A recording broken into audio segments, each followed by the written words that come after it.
um Go Live aqui, ele leva uns 20 minutinhos para a transmissão chegar. A gente vai estar no meu canal lá no Rafael Reis, porque eu não consegui autorizar o canal da Web Estratégica ainda.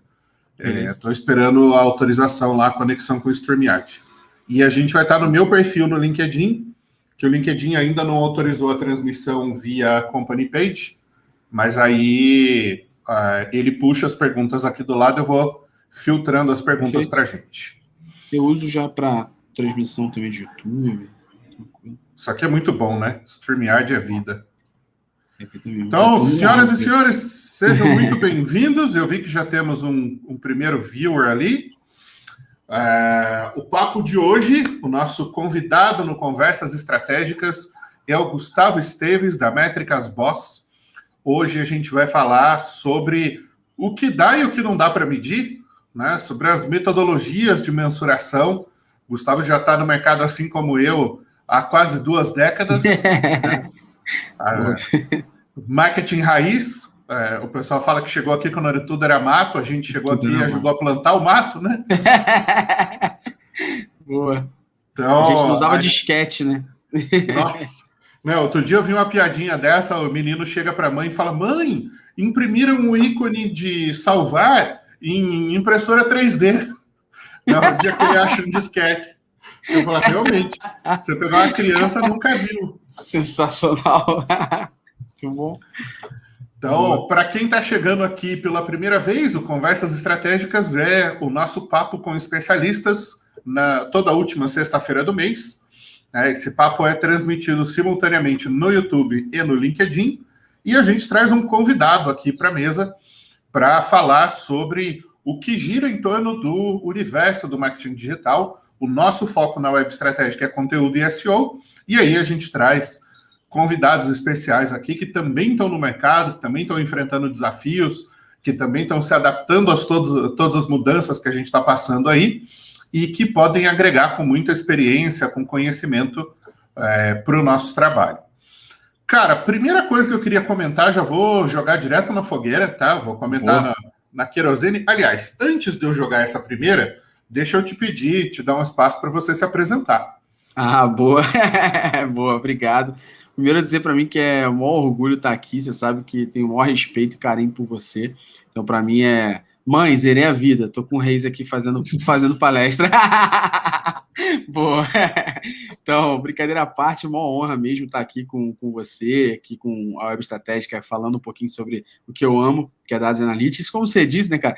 A gente ajudou a plantar as coisas aqui. Eu tô no mercado aí de digital, e-commerce, analytics, desde que a gente analisava log do servidor, não era nem sessão, visita, nem nada do tipo. Então, bastante tempo. Contato com ferramentas. Hoje eu tenho a consultoria, né, Métricas Boss, a consultoria de analytics e métricas, que ajuda a empresas, né, a tomar decisões baseadas em dados e também a analisar e ter a confiança dos dados contidos nas ferramentas. Trabalho há 16 anos com isso, pelo menos. Fui o 3º brasileiro certificado em Google Analytics, não que isso sirva de alguma coisa, mas só para mostrar quanto tempo que eu estou nessa estrada aí. Show de bola. Bom, a gente está com 6 pessoas começando a assistir a gente aqui no YouTube, tem 16 no LinkedIn, então transmissão está ok nos 2 canais. Agora eu vou começar, então. Vou mandar a primeira bomba de querosene. A gente acabou de ver o sistema operacional novo, iOS 14.5, saindo, e um movimento já da Apple de algum tempo nos browsers dela, né, no Safari e agora o Chrome também, seguindo a mesma tendência de matar os cookies e a coleta de dados para terceiros. Quais impactos que você vê nessa mudança? Como é que isso impacta as métricas, a coleta de dados, o cruzamento dos dados? Você vê isso como uma forma positiva? Logicamente que é positivo no sentido de proteção à privacidade das pessoas, mas, assim, no nosso trabalho de dia a dia, né? Medir os resultados do que está sendo feito, medir o impacto das ações no e-commerce, no B2B. Como é que você vê essas mudanças e os impactos que isso vai trazer? Perfeito. Eu vou separar essa mudança de 2 frentes aqui, tá? Primeiro, essa mudança do iOS, a mudança de cookies com LGPD, GDPR e tudo mais. Primeiro é a questão falando de analytics em si, né? Acho que a política de cookies, o que o iOS 14 está fazendo é deixar os picaretas do lado de fora, tá? Então, aquela galera que fazia gambiarra dentro de ferramentas de analytics para poder puxar o e-mail da pessoa, puxar CPF, RG e coisas do tipo, né, ali dentro, essa galera foi pro limbo. Essa galera não está mais aqui. Essa galera não tem mais acesso a essa informação. Esse é o ponto importante pra caramba disso aqui. Porque o que acontecia demais eram pessoas fazendo, muitas vezes, gambiarras para puxar informações que são sensíveis, e o Google Analytics nunca permitiu isso, falando de Google Analytics aqui, sempre as informações P2, que são as pessoais, nunca puderam transitar dentro do GA, mesmo assim, um monte de gente transitava.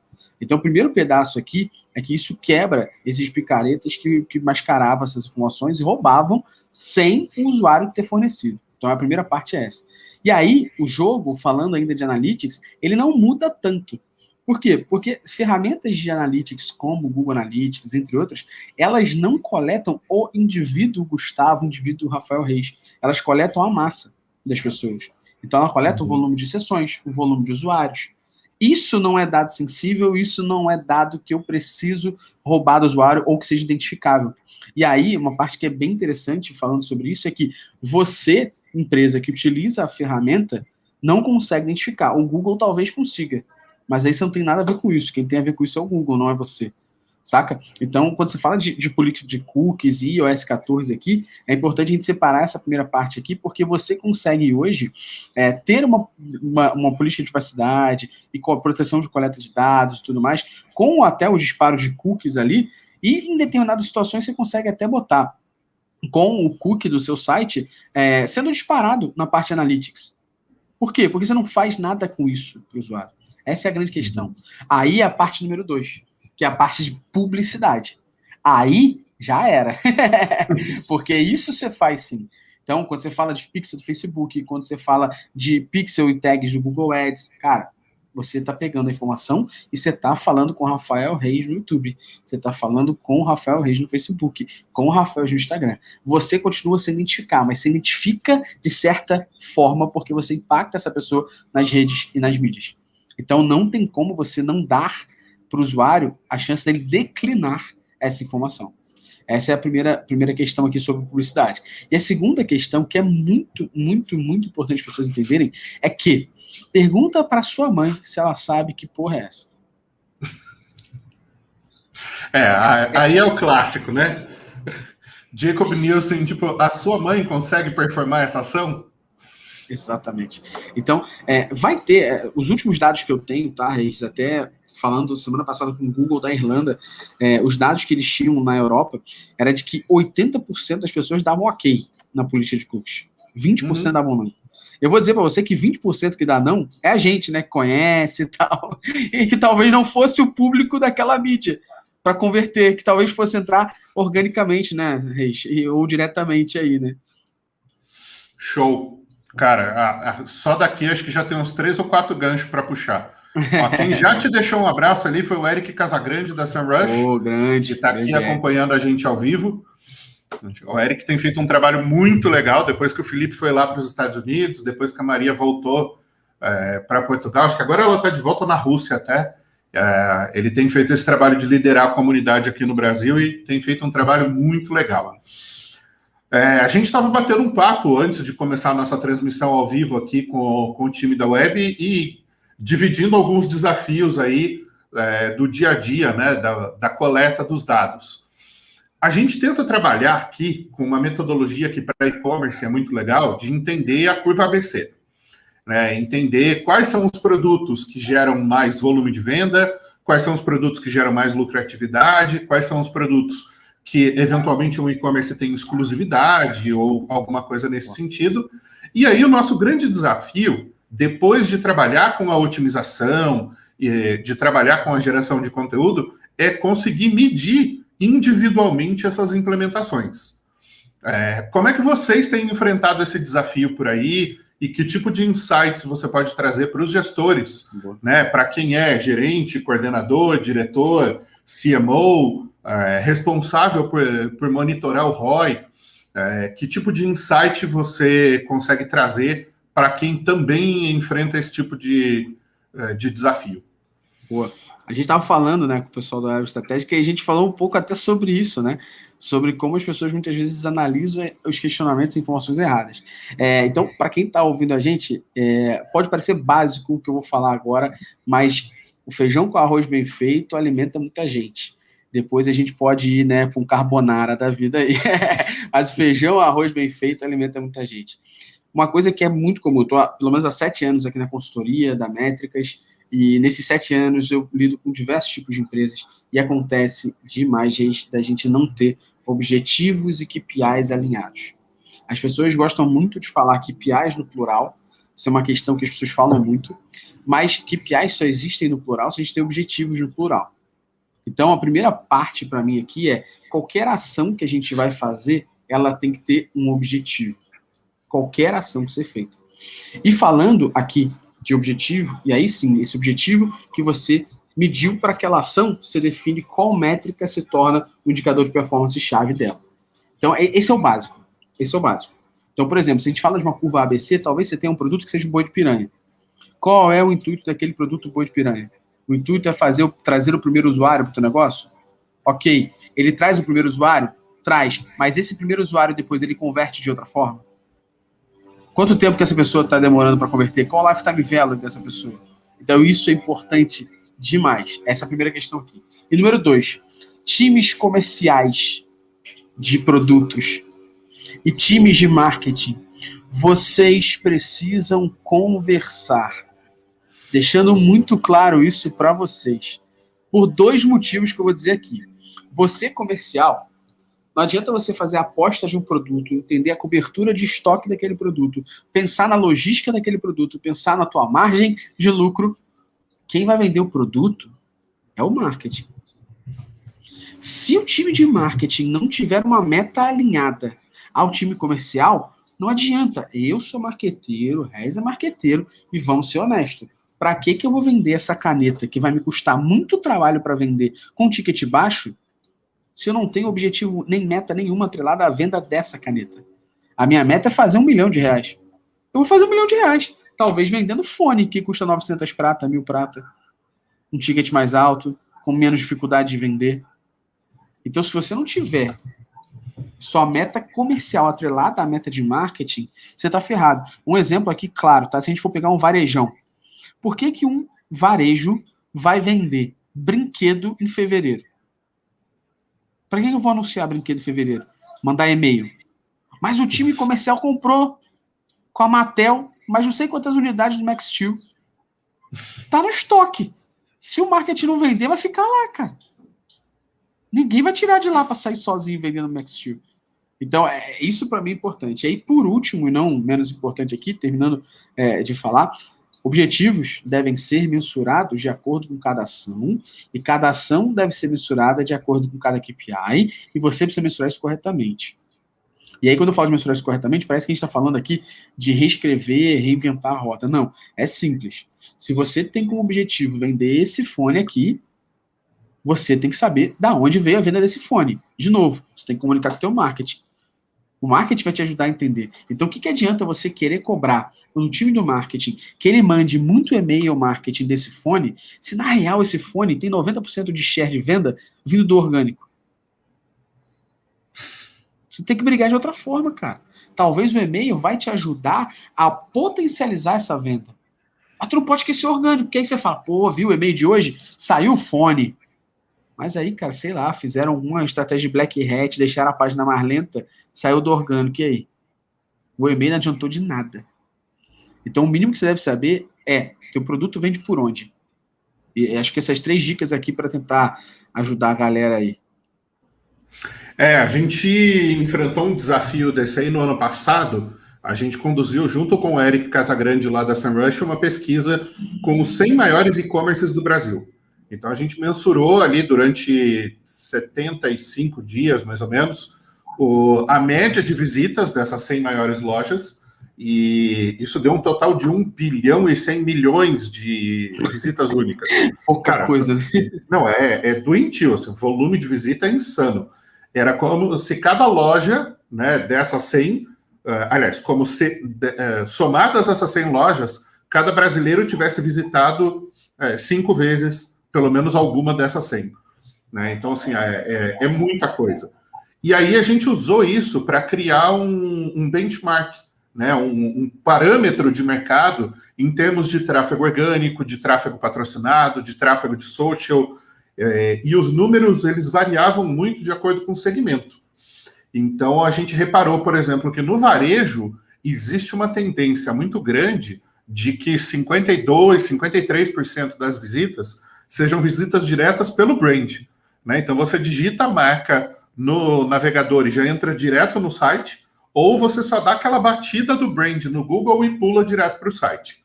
Cara, Né? Mas em alguns setores, os números variavam bastante. Então, mesmo entre os 100 maiores e-commerces, em que, assim, em tese, a gente teria uma estatística flat, né, em todos eles, a gente viu coisas do tipo, algumas marcas com 8% de acesso via social, e outras marcas com menos de 30% via Google orgânico, né, o que, na nossa visão, é muito arriscado. Né, da forma como a gente vê, né, você ter menos de 30% do volume de acessos no Google orgânico significa que você está cometendo algum erro grave de SEO, porque o benchmark das 100 maiores é que 38% mais ou menos ali virá do Google, sendo 32, 33 orgânico e o restante patrocinado. Ao mesmo tempo, a gente tinha lojas ali com 25% do tráfego vindo de patrocinado do Google. E aí, por que eu estou comentando isso? Quando você vai trabalhar com métricas, vocês estão ajudando esse cliente a olhar só a métrica interna, ou vocês conseguem buscar métricas e fazer benchmark nos concorrentes para dizer para esse cara também se ele está indo no caminho certo ou no caminho errado? Porque esse é um desafio que a gente tem começado a enfrentar. Né? Como a gente está atendendo grandes players nacionais, e geralmente são líderes e vice-líderes no segmento, eles precisam entender se eles estão indo num caminho saudável ou não. Né? Como é que vocês têm tratado esse ponto aí? Boa, tem duas questões aqui. Uma, eu gosto muito de analisar a concorrência, analisar mercado, mas eu boto sempre um ponto importante para mim. Principalmente quando a gente está falando de benchmark, né? Benchmark não é copiar e colar o que os outros estão fazendo, né? Então, isso é muito importante. E benchmark também não é você, porque alguém está fazendo, você entender que aquilo é algo que você deve fazer, né? O importante do benchmark é você entender o que o concorrente está fazendo, olhar para o teu negócio e falar, isso faz sentido para mim. Né? E aí sim você pode fazer alguma coisa que tenha sentido nisso, que siga esse exemplo e tal, né? Então, se você for parar a pensar, não é porque funciona na Netflix que vai funcionar na Globoplay e vice-versa, né? Podem ser públicos totalmente diferentes, mas, é tudo streaming, pode ser público diferente, né? Então, é importante deixar isso claro aqui. Mas, cara, a gente tem que analisar ambos, né? Eu acho que tem dois pontos importantes do que você falou. Primeiro, a gente tem que analisar, sim, métricas internas e buscar métricas externas. Esse é importante pra caramba. Como é que você busca métricas externas? A Eric tá aqui já para dar moral pra gente na SEMrush, que é uma das formas de você conseguir fazer isso, né? Então, uma das formas é usando ferramentas que te ajudem a trazer esse dado. A outra forma é você fazendo inteligência de mercado, trazendo dados sobre o teu negócio, sobre o teu mercado e quem é você frente ao teu mercado. Né? Isso é muito importante e a gente tem que buscar entender, sim, essas informações. Isso é algo a ser importante e trazer para as pessoas entenderem isso. Agora, não adianta nada a gente fazer tudo isso e isso ficar no ambiente da imaginação. O que eu quero dizer no ambiente da imaginação? Eu coleto dado, eu vejo como é que eu sou referente ao mercado, eu faço bench, eu faço inteligência de mercado, eu acumulo essas informações e eu saio dali falando, que maneiro, que legal. Se você sai de uma análise de dados falando que maneiro, que legal, significa que ou você não entendeu nada ou não serviu para nada. Esse é o ponto. Então, analisar esses dados, interpretar e sair dele com decisão.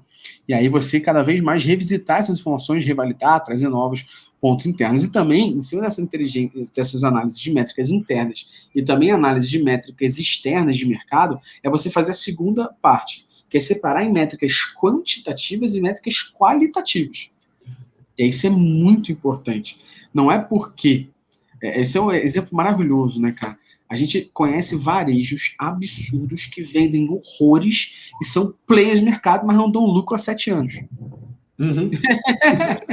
Não é? Então, se você olhar pela métrica quantitativa, você vai ver que, na real, vende pra caramba.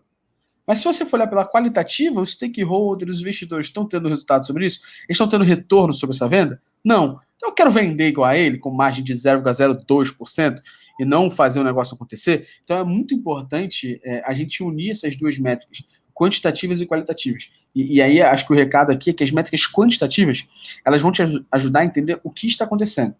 E as qualitativas vão te ajudar a entender por que isso está acontecendo. Então, se você está vendo nas métricas quantitativas que, por exemplo, o teu concorrente vende muito mais que você, na qualitativa você vai ver que ele vende mais que você porque ele sangra a margem, mas ele não dá lucro. Se você não tivesse a qualitativa, você não ia conseguir chegar nesse resultado. A mesma coisa aqui, você está vendo que você tem uma taxa de saída alta no teu site, por exemplo. Por quê? Se você talvez tiver um vídeo recording de alguma ferramenta, você consegue entender as pessoas naquela página que saíram do site naquela página. Você consegue visualizar os vídeos da galera e entender, pô, estão saindo porque eu estou pedindo o título de eleitor. Ninguém tem esse dado na mão, esse é uma informação desnecessária, eu vou retirar e ver se diminui a taxa de saída nesse fluxo aqui. Então, acho que unir dados de mercado e dados seus e confrontar eles e tomar decisão, não deixar só esses dados serem acumulados, que é um erro muito grande, metrificar tudo e não fazer nada com isso. E, depois de analisar isso, separar isso em dados quanti e quali, porque um diz o que está acontecendo e o outro vai te ajudar a dizer por quê. E isso vai te ajudar a tomar decisão mais assertiva. Show de bola. Cara, uma vez um professor meu na FGV, ele falou isso. Ele falou, cara, uma conversa é boa quando você sai mais inteligente dela. Cara, a gente começou há 20 minutos aqui e meu cérebro já tá doendo. Eu vou puxar uma pergunta do Everton aqui, que, cara, é muito legal. É uma dificuldade que a gente tem no dia a dia. Você compartilhou agora na primeira metade do papo com a gente, que também tem, né? E aí a ideia é justamente a gente trazer isso para a mesa, porque com certeza quem está assistindo a gente ou vai assistir a gravação depois já enfrentou isso em algum momento. Como é que você lida com dificuldades de implementação do lado do cliente? Né? A gente tem alguns casos em que as recomendações que a gente faz demoram muito tempo para ser implementadas. E aí, por consequência, demora para o resultado aparecer. Muitas vezes o resultado está lá, mas como a implementação não foi feita ainda, a gente não consegue medir e não consegue provar. Ou se ele não implementou, obviamente o resultado ainda não aconteceu. Né? Teve um caso recente aqui de um cliente que a gente atendeu por 6 meses, a implementação era para ter sido feita com 60 dias, eles demoraram quase 5 meses para fazer, e aí naquele último mês de projeto não deu tempo do resultado aparecer. Né? Agora que já faz 90 dias que foi implementado, é que o resultado está vindo, né? Mas aí aquele projeto piloto de 6 meses já acabou. Você tem alguma dica pré-projeto ou durante o projeto? Né? Como é que vocês estão lidando com isso? Você comentou uma coisa lá na parte fechada, que eu acho que é parte da resposta, mas enfim, como é que vocês lidam com essas implementações quando o cliente tem que botar a coisa para andar? Ô Everton, primeiro eu quero dizer, boa pergunta, e eu entendo a sua dor. Acho que é a dor de muita consultoria, né?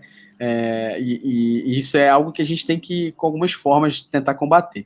Cara, falando primeiro o que você perguntou do pré-projeto, tá? Eu sou muito honesto e transparente com todo mundo que vai trabalhar com a gente, tá? Então, a primeira coisa que eu falo, muitas vezes, e aí isso é legal, Everton, de pontuar, eu já tive clientes que chegam para mim e falam assim, não, então, eu quero ter uma reunião toda semana com o seu time. Sacou? Então eu quero contratar o seu time para a parte de insights, não só para a parte de configuração, mas depois que estiver configurado, eu quero gerar insights com o seu time e eu quero toda semana estar com o seu time. Eu falo, não. Aí a pessoa, por quê? Eu falei, porque primeiro você tem que saber se você tem condições de executar. O que adianta eu estar toda semana contigo se o que da semana passada para agora tu não fez nada? Você tem que entender que eu, consultoria, sou um braço seu de fora que está te gerando mais demanda. Então, a primeira coisa que tem que entender, antes até de você me contratar, é: você tem condições de atender essa demanda? Ponto. Eu tenho sim, se eu não tiver, eu dou meu jeito. Então, essa é a primeira questão. Isso pré-projeto. Segunda questão é: vamos fazer mensalmente? Quinzenalmente, talvez? E a gente vai vendo, isso na parte, não estou nem falando de configuração ainda, falando na parte de insights. E a gente vai vendo, se realmente o teu time tiver fôlego, o teu time tiver velocidade para executar o que eu estou gerando, que é mais trabalho do que o que você já tem no dia a dia, a gente pode depois pensar em ser semanal. Beleza? Tô há 7 anos e nunca tive cliente semanal, tá, Everton? E o máximo que eu tive foi quinzenal. Porque, poxa, não adianta. As pessoas querem estar ali porque elas querem ter uma necessidade de toda semana estar vendo aquilo. Mas não adianta se nada mudou de uma semana para outra. E o que faz mudar? Se ela executou. Se ela não executou, não mudou. As coisas não mudam por osmose, né? Pô, muda porque fizeram ação para isso. Então, pré-projeto, essa primeira parte aqui.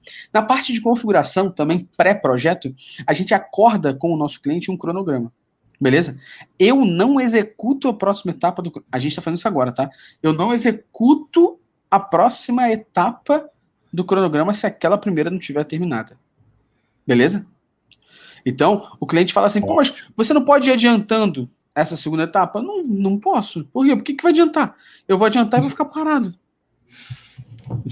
Sacou? Tipo, é melhor eu te ajudar em homologação e te ajudar com a minha massa encefálica aqui de como o seu time pode resolver isso de uma forma mais rápida, do que eu, do meu lado, ir adiantando tudo para você não, daqui a pouco não executar. O que adianta eu estar à sua frente? A gente tem que estar junto.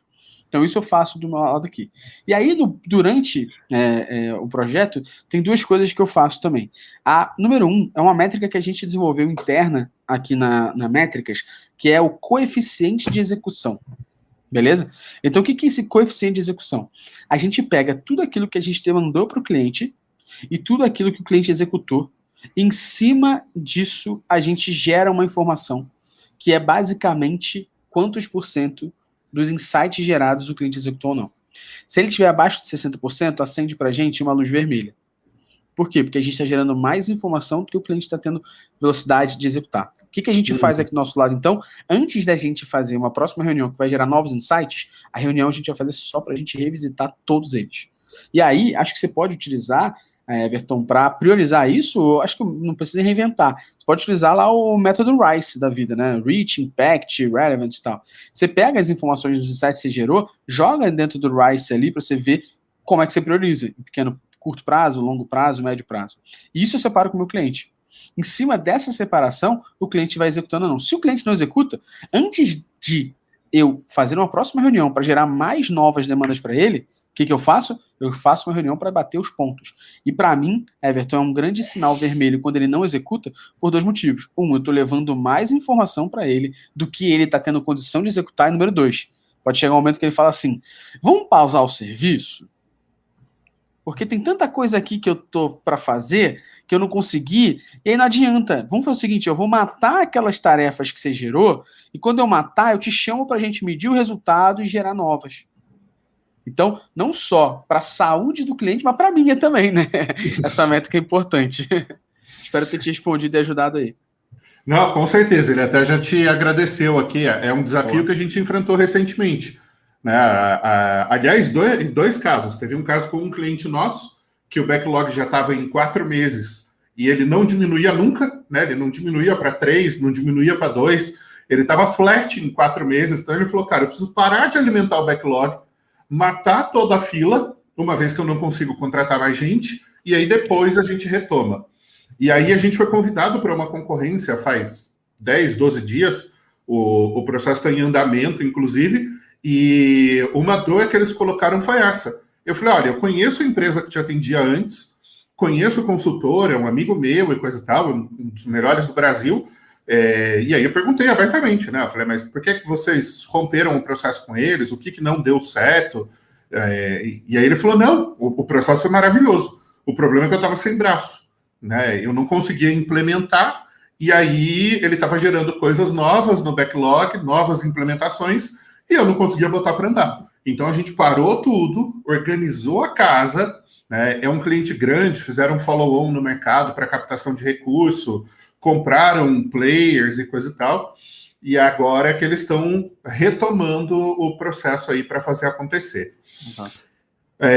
Ontem eu estava num debate com o pessoal ali de várias agências e a gente acabou falando da pirâmide de métricas. É um assunto que eu abordei no meu livro 5 anos atrás e que eu vejo que ainda hoje, tipo, muita gente não consegue entender essa diferença. Né? Eu falava muito ali que assim, você tem um primeiro nível de métricas, que é uma métrica que é trabalho do analista, né? É o trabalho operacional. É o cara que vai medir page view, taxa de clique, taxa de rejeição, número de leads cadastrados, aquelas informações básicas, né? Informação do dia a dia para aquela gestão de campanha, para a gestão dos recursos de projeto mesmo. Você tem um segundo nível na pirâmide, que são aquelas métricas gerenciais, né? Então, o custo por lead, o custo por clique, o custo por visita, o custo por venda. E aí você tem aquela métrica que o CMO vai olhar, que é o que interessa para ele, né? É o volume total de leads gerados, o investimento total em marketing e o total de vendas geradas, né? Porque com isso ele consegue saber o investimento, o ROI, e aí direcionar o aumento desse investimento ou não.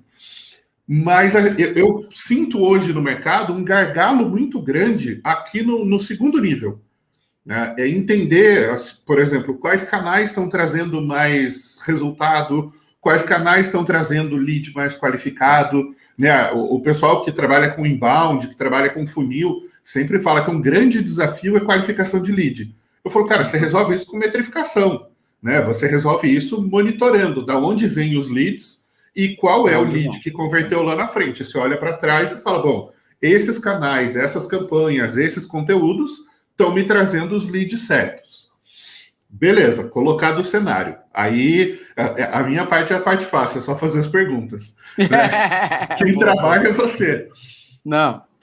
Que tipo de tendências ou de insights ou de táticas vocês têm utilizado aí para ajudar esses decisores intermediários, que, na verdade, quem acaba fazendo as coisas acontecer, né? O CMO está lá cuidando da estratégia, está cuidando do olhar para o futuro, está cuidando de se relacionar com o board, de relações com investidores, né? Está cheio de problema na cabeça. Né? Quem acaba participando muito dessa implementação é o gerente, é o coordenador e tal.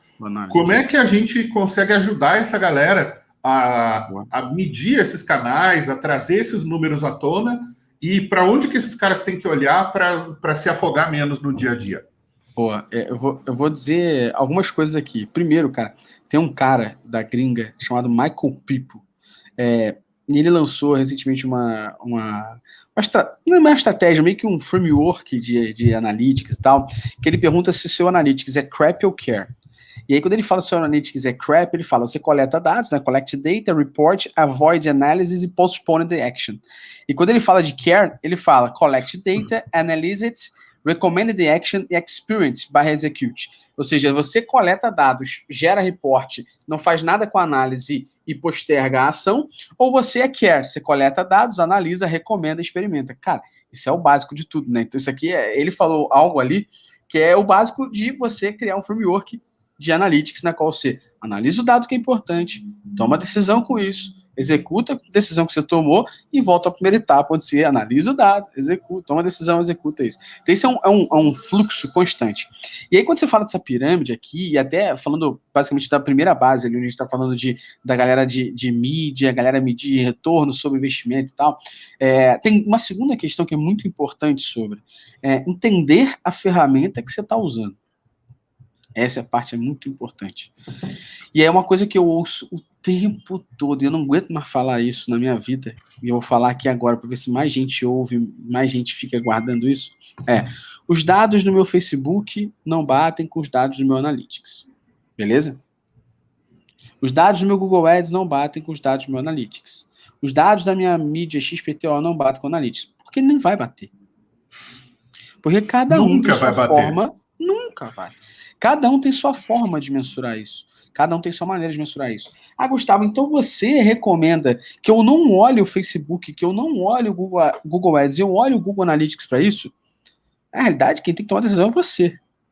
Se você vai analisar a mídia como a própria gerenciadora do resultado dela, não olhe o GA. Se você vai olhar o GA como a ferramenta que analisa todas as mídias pela mesma ótica, não olhe o resultado na mídia. Mas aí os números ficam diferentes. Aí é o conceito, né? Você só é data-driven quando o dado é relevante à sua opinião, né? Quando não é relevante à sua opinião, você fala assim, data-driven não, essa ferramenta não está funcionando, o dado não funciona, essa informação não está coletada corretamente, mas se o dado é favorável a você, você segue ele de boa, né? Então, tomar muito cuidado com isso. Se você olhar o Facebook, por padrão, por exemplo, o Facebook é 28 dias pós-clique e 7 dias pós-view de banner.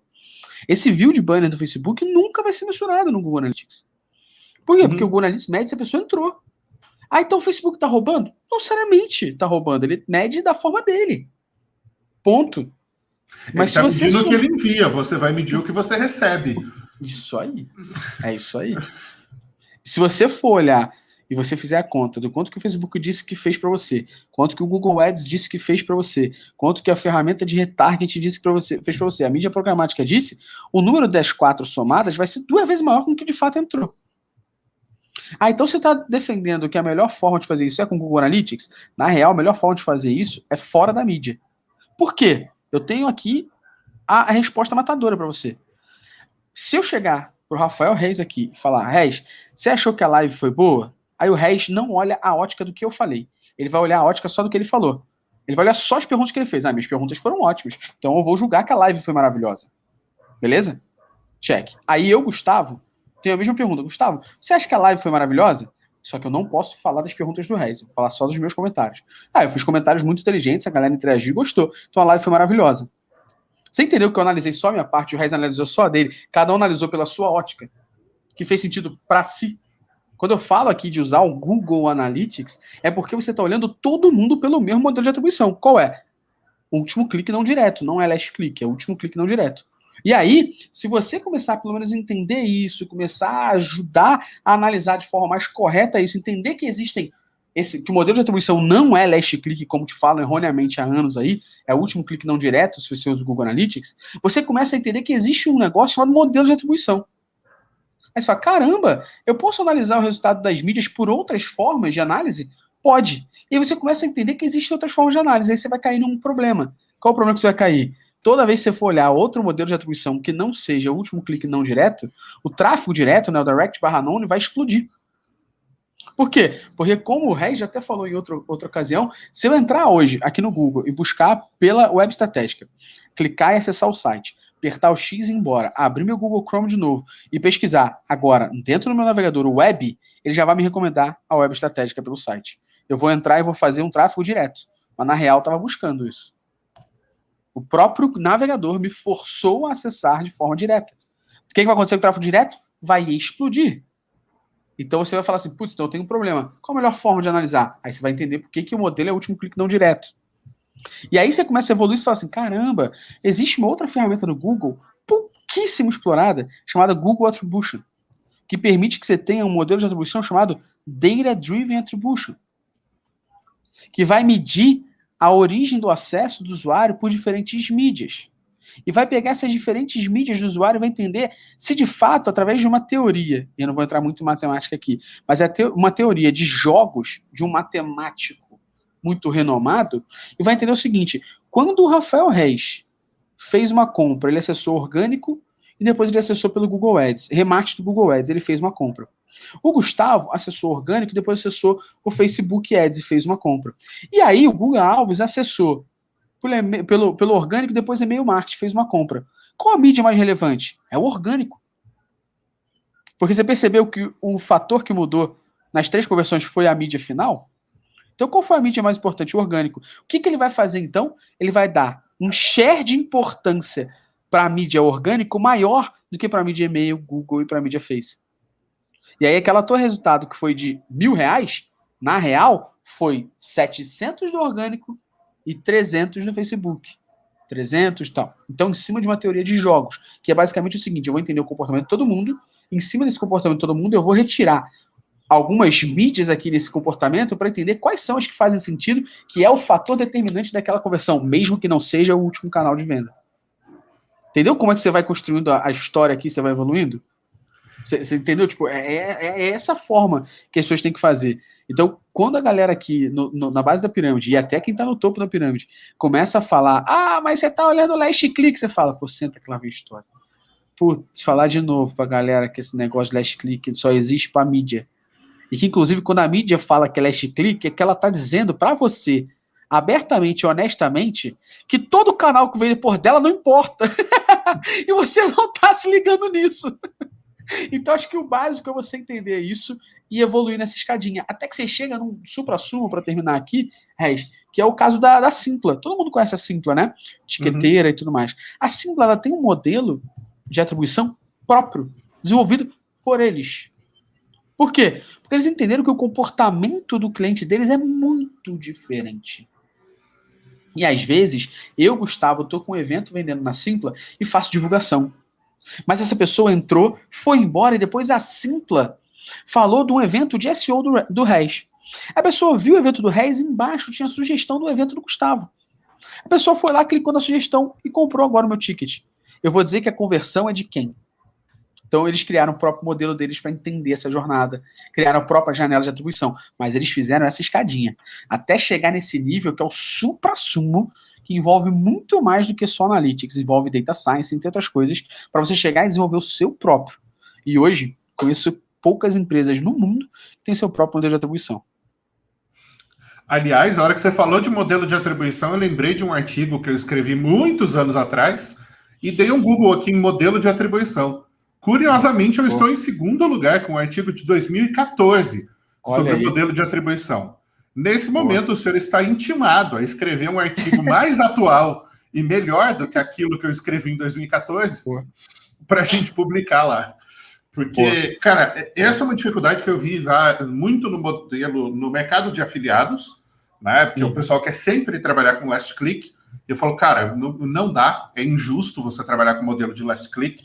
Né? Não, você está investindo no lugar errado, você está remunerando o player errado, a mídia errada, e aí a hora que a gente traz isso para o e-commerce, ou a gente traz isso para a geração de leads, por exemplo, né? Hoje um dos maiores mercados de paid search é geração de lead, né? 90% do mercado de inbound é geração de lead, mercado imobiliário é geração de lead, mercado de plano de saúde é geração de lead. Tem um monte de mercados, mercado de serviços, né? Pega os Get Ninjas da vida, aí é tudo geração de lead, e a gente vê um problema gigante de atribuição nesses mercados. Né? O cara acaba investindo nos canais que trazem a última conversão, mas não nos canais de discovery, né? Os canais de descoberta lá em cima. E aí, se você não tem discovery, não adianta, lá embaixo você não vai ter conversão. Né? Não adianta socar mídia no remarketing se você não tem o marketing. Eu lembro que o Maurício Zani falou isso uma vez. Ele falou, cara, não adianta. Remarketing é porque você está indo atrás de um cara que já veio. Se ele não veio, não tem re. Né? E tem uma outra questão aqui, Reis, que eu vou ter que... Você está permitindo abrir meu coração aqui agora. Estou até respirando para ficar mais calmo, tá? Aqui agora, nesse momento. Porque remarketing, você está reimpactando alguém que entrou. Então, remarketing não deve ser analisado pela assistência. Mas o remarketing participou muito dessa conversão. Porque ele foi ruim. Porque se ele fosse bom, ele faria a conversão. Então, dependendo do teu objetivo naquela ação de remarketing, ele não deve ser analisado pela assistência. Duas muletas que cada vez mais eu tenho brigado para cair no nosso marketing digital é a muleta número 1. Analisar resultado ruim com a justificativa de que você está olhando last click. E número 2, analisar resultado ruim com a justificativa que você não está olhando assistência. Não é todo mundo que merece ser analisado pela assistência. Isso varia de acordo com o seu objetivo. E aí, de novo, eu volto logo, eu falei lá no início, objetivo e KPI. Se meu objetivo com uma ação é que as pessoas conheçam o meu site, eu não tenho que olhar quanto que vendeu. Eu tenho que olhar a qualidade que acessou. E aí, eu posso ver isso até numa segunda forma. Eu poderia pegar essa campanha aqui e nela, talvez, eu poderia analisar a assistência perante uma campanha de remarketing. Então, imagina que eu faço uma campanha para todo mundo entender o que é modelo de atribuição. Todo mundo entra no meu artigo de modelo de atribuição e sabe lá o artigo do Reis sobre modelo de atribuição. Agora, eu faço um remarketing falando para as pessoas para elas aprenderem sobre o modelo de atribuição no meu curso. Elas vão lá e contratam o meu curso. O mérito é de quem? O mérito é da minha campanha de remarketing, que reimpactou o usuário correto, com qualidade, mas eu vou analisar sim a assistência da minha primeira campanha, que trouxe a pessoa com qualidade para fazer esse motor aqui oxigenar e impactar a pessoa correta. Então, você tem que tomar muito cuidado de analisar todo mundo pela assistência. Depende do teu objetivo. Pô, se eu faço a campanha de Google Shopping, não tem que olhar assistência nunca. A pessoa está vendo o produto e o preço, meu amigo. Eu não tenho que dizer quanto que isso reimpactou, sacou? Acabou. Se não entrou e comprou, não comprou, ponto, acabou, o resultado é esse.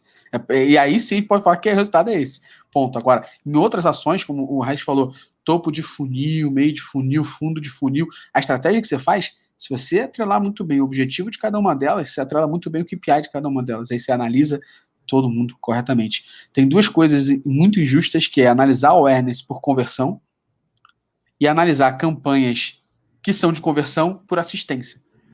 Se você analisou o awareness, é porque você não quer que a pessoa compre. Teu objetivo é construir um relacionamento. Você está trazendo o marketing para ter o re, né? E se você está impactando esse usuário, fazendo o remarketing, é injusto que você fale que ele participou da venda. Porque você tem muito mais informação sobre aquele consumidor para poder impactar ele da forma correta e ser assertivo e fazer ele comprar. E a pior coisa que tem é mostrar o produto que eu já comprei, né? Então, foi.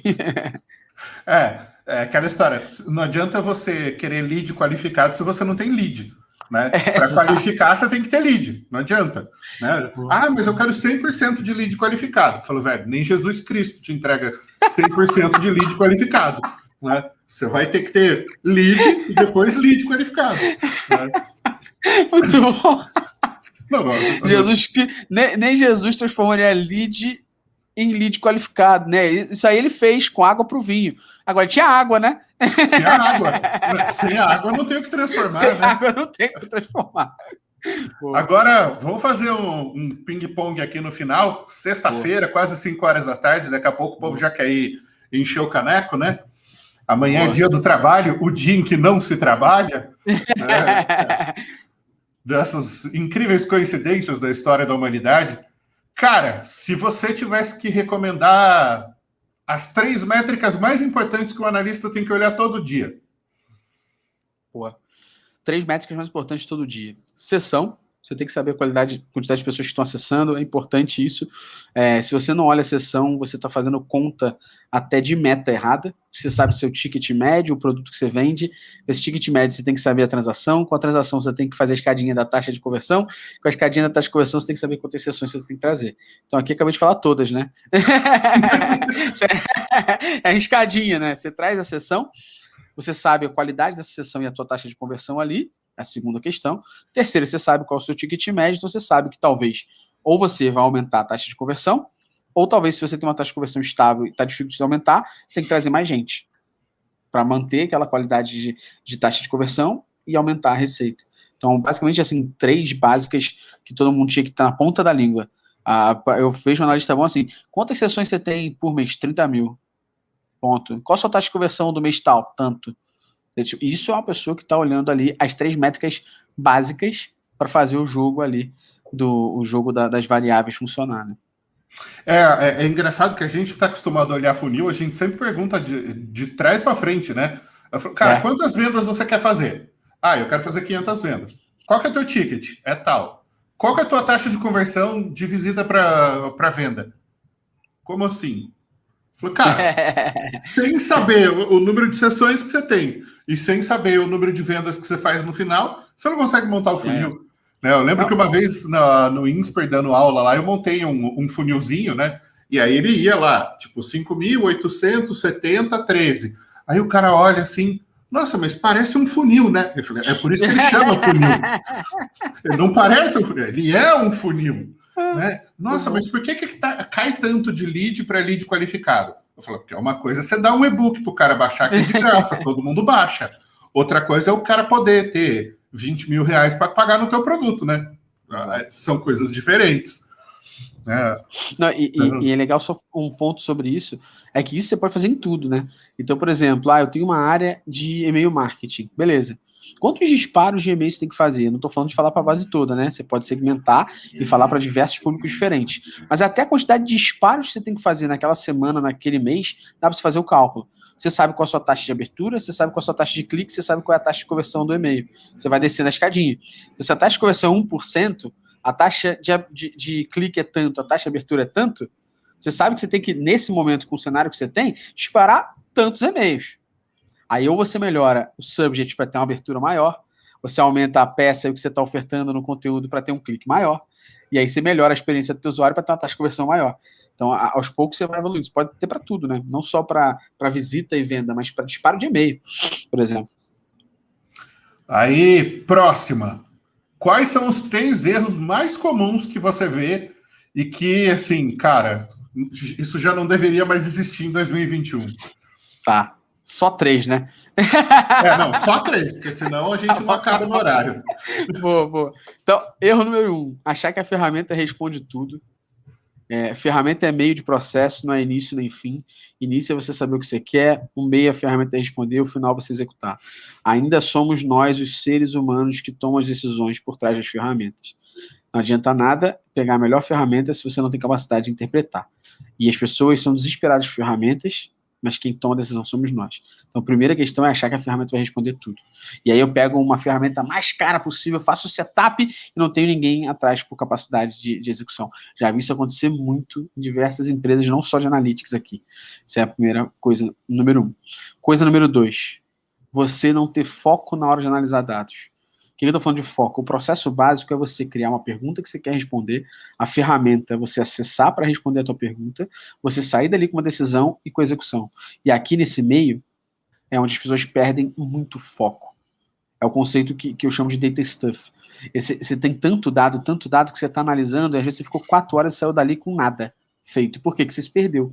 Você, ao invés de seguir o fluxo, que é você responder a pergunta que você entrou para responder, você foi vendo outras nuances ali dentro, que a pouco você falou assim, caramba, deixa eu ver porque que a taxa de conversão de quem vem do orgânico é maior do que de quem vem do Google Ads. E daqui a pouco você saiu assim, caramba, minha duração média de sessão de 5 minutos. Mas calma aí, você entrou para responder sobre a taxa de conversão do orgânico, né? Você saiu com uma parada nada a ver com isso, né? Então, segundo, foco e não se perder frente aos dados. Terceiro, cara, não tem mais espaço para a galera ficar falando de mas você está analisando o last click, você está vendo a assistência. Pô, isso já foi, sabe? Isso já foi muleta de quem faz performance ruim, já foi. Se você está aqui e falou, pô, beleza, eu achava que o Google Analytics era last click, estuda de novo o que eu falei lá atrás, você tem que entender a ferramenta que você está usando. Você, quando compra o carro, você mexe no carro, você lê manual, talvez, você vê vídeo no YouTube de review, você mexe no carro, você vai usando o carro e você sabe tudo que o carro faz. Você sabe onde você aperta para abrir a mala, você sabe onde você aperta para travar, você sabe se é manual, como é que bota no P lá se for automático para poder dar a partida, você sabe que você tem que apertar 2 vezes no acelerador, você usa e aprende sobre isso. Mesma coisa com qualquer ferramenta que você usa para analisar, você tem que saber o básico. E o básico aqui é como é que aquela informação chega até virar dado, e 2, o que aquilo quer dizer. Se você não tem capacidade de entender o que aquilo quer dizer, as ferramentas ainda não respondem tudo. Somos nós os seres por trás delas que respondem ainda as informações. Aí, cara, a última, eu já sei a resposta, eu já sei até por onde você vai começar, mas é divertido ouvir, né? Porque é um erro que, cara, faz 25 anos que as pessoas cometem, e talvez daqui 25 anos, se eu ainda estiver vivo e trabalhando na área, eu vou continuar vendo a mesma coisa acontecendo. Em 2002, eu trabalhava no eptv.com, foi antes de eu montar minha primeira empresa, e eu discutia com a minha chefe de que a gente tinha que fazer o teste de usabilidade antes de desenvolver o portal. E aí ela queria fazer o teste de usabilidade depois que o portal de notícias estava pronto. Hoje em dia, basicamente, a gente desenvolve conteúdo e faz consultoria de SEO para os clientes. E eu falo, cara, você tem que planejar o conteúdo e o SEO antes de desenvolver a sua plataforma, antes de botar o seu site no ar. Depois que você está com o avião no voo, não adianta querer mudar o modelo do motor. Né? Não tem jeito, você vai ter que pousar o avião, desmontar tudo para trocar. Né? Não tem jeito. Qual que é a hora certa da gente pensar nas métricas? E assim, aquele direcionamento básico. Você já respondeu, você já falou disso 2 vezes nessa última hora, mas assim, para que as pessoas possam usar isso e falar, olha, entra lá no LinkedIn, pega a live com esse cara aqui, ó, e ouve ele falando, porque já que você não respeita o que eu ouço, então olha lá um especialista falando. Boa. Muita gente, até quando vem contratar a gente, tá? A gente fala assim, mas eu tenho que ter o site já no ar, né? Para poder, depois do site estar no ar, assim, pensa comigo, né?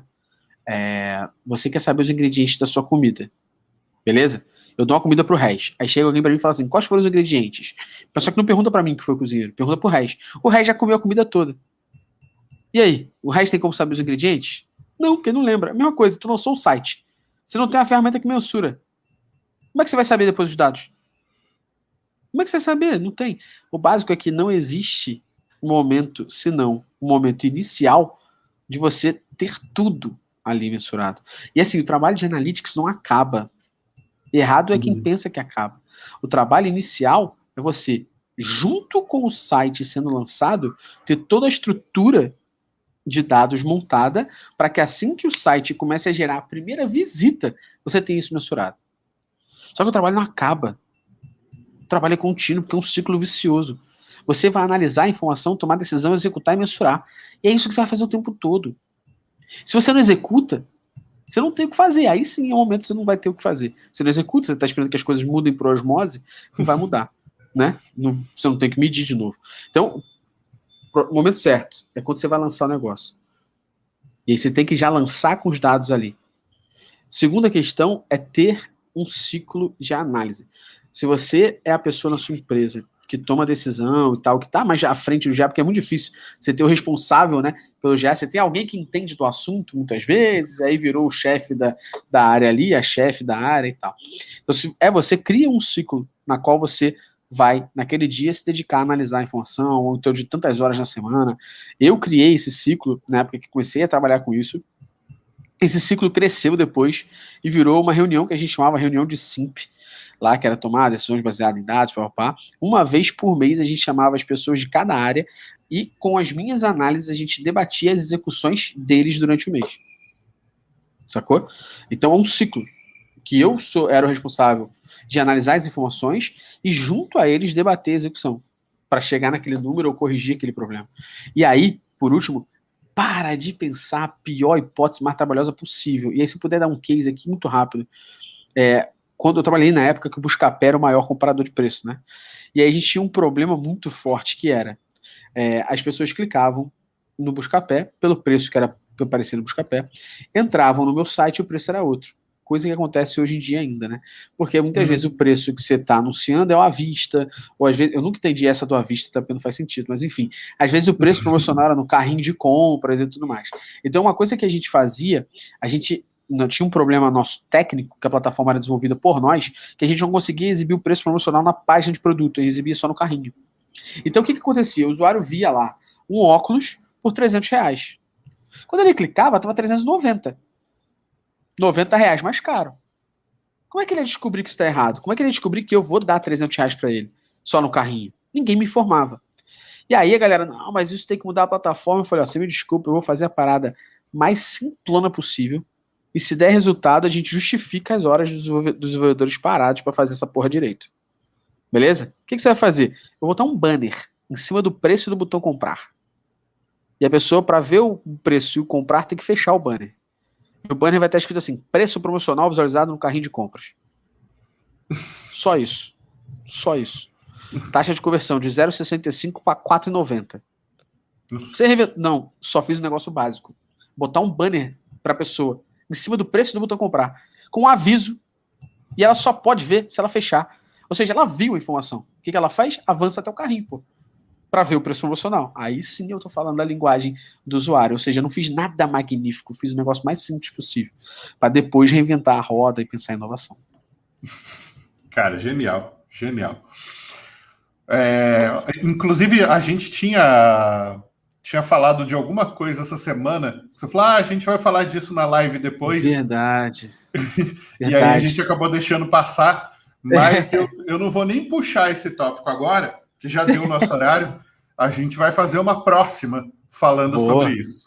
Boa. Cara, queria te agradecer, né? Primeiro, pela primeira hora de papo com o nosso time, pelo compartilhamento todo. Segundo, por essa segunda hora aberta aqui, para todo mundo que segue, que acompanha o nosso trabalho. A gente já está aqui há 20 anos fazendo esse trabalho de catequizar e educar o mercado, e eu acho que vamos passar pelo menos os próximos 20 fazendo, porque nunca acaba. Né? Quanto a gente acredita aqui na web que quanto mais informação a gente compartilha, quanto mais a gente qualifica o mercado, quanto mais a gente une a comunidade, melhor para todo mundo. Né? Nenhuma especialidade é isolada, né? O SEO não é isolado, performance não é isolado, conteúdo não é isolado, servidor não é isolado, métrica não é isolada, é tudo parte de uma coisa só. Então, a ideia do Conversas Estratégicas é a gente trazer especialistas para cá, compartilhar visões, tendências, realidade do dia a dia de quem faz projeto, de quem está na trincheira, de quem realmente está trabalhando, né, fazendo as coisas acontecer. Eu vi clientes nossos aqui, o Leonardo Siegel da R7 passou por aqui, teve mais gente que passou, o Pedro, eu acho que ele está lá em Portugal, se eu não me engano, porque a hora que a gente começou ele deu boa noite. Boa noite. Então, pelo fuso ele deve estar lá em Portugal, né? Queria mandar um abraço para todo mundo que acompanhou a gente ali no YouTube também, e cara, mais uma vez te agradecer, né, pela disponibilidade, pela simpatia, pelo conhecimento absurdo, né, por compartilhar com o nosso time, com quem acompanha o nosso trabalho aqui, e dizer que a casa também é sua. Pô, cara, eu que agradeço, assim, imensamente. Você sabe o carinho que eu tenho por você, o respeito que eu tenho por você, e você sabe que eu, junto a você, sou um dos guerreiros aí do marketing raiz, para evitar que essa galera Nutelinha que surfa hype ensine errado as pessoas. O principal é esse, é só ensinar as pessoas que as coisas são muito simples, são muito fáceis e que ela chegou lá porque ela é sinistrona. Cara, todo mundo pode fazer, porque eu fiz, o Reis fez e todo mundo faz, sabe? Basta você querer. Se você quiser, você consegue estudar, você consegue executar, você consegue chegar. Então, assim como você falou, para mim é um orgulho absurdo estar aqui contigo nessa live, trocando essa ideia. Você é um amigo, o carinho absurdo que eu tenho por você, você sabe, pela tua história, pela tua trajetória, que é uma trajetória, uma história de verdade, e não de falar que faz e acontece, mas na hora só ameaça, como diria a música. Então, agradeço imensamente aqui. Espero realmente que eu tenha ajudado a galera aqui, tenha de alguma forma inspirado a galera a querer saber mais sobre isso, tenha respondido as dúvidas da galera, a galera realmente sair daqui na sexta-feira pensando assim, beleza, vou relaxar o final de semana, que esse negócio de trabalhar final de semana, né, a gente estudou e trabalha já de segunda a sexta para folgar 2 dias. Então, você vai lá, descansa, né, fica em casa, se cuida, mas descansa, toma um chopp, fica com a criança, fica com o cachorro, fica com a família, e na segunda-feira bota em prática o que a gente falou aqui, e de alguma forma a gente puder ter ajudado vocês. Mais uma vez, cara, é uma honra absurda estar aqui. Muito obrigado. Assim como muita gente falava que era a honra estar com o Jô Soares, eu digo que é a honra. Eu cheguei lá, eu estive com o Rafael Reis aqui numa live. Cara, muito, muito, muito obrigado mais uma vez. Em nome de toda a nossa equipe, em nome dos nossos clientes, em nome de todo mundo que acompanhou aqui a live, obrigado. Bom descanso, bom final de semana para todo mundo. Bebam sem moderação, porque amanhã é sábado, né? É dia do trabalho, então ninguém trabalha. Ninguém trabalha. Nesse país em que tudo acontece ao contrário. E semana que vem estamos de volta na luta. Hoje a gente divulgou aí para o mercado, cliente novo na casa. O pessoal da Sankia, sejam muito bem-vindos à Web Estratégica, a casa do conteúdo e do SEO. A gente se vê na última sexta-feira do mês que vem com mais um Conversas Estratégicas. Obrigado por acompanhar o nosso trabalho e um grande abraço.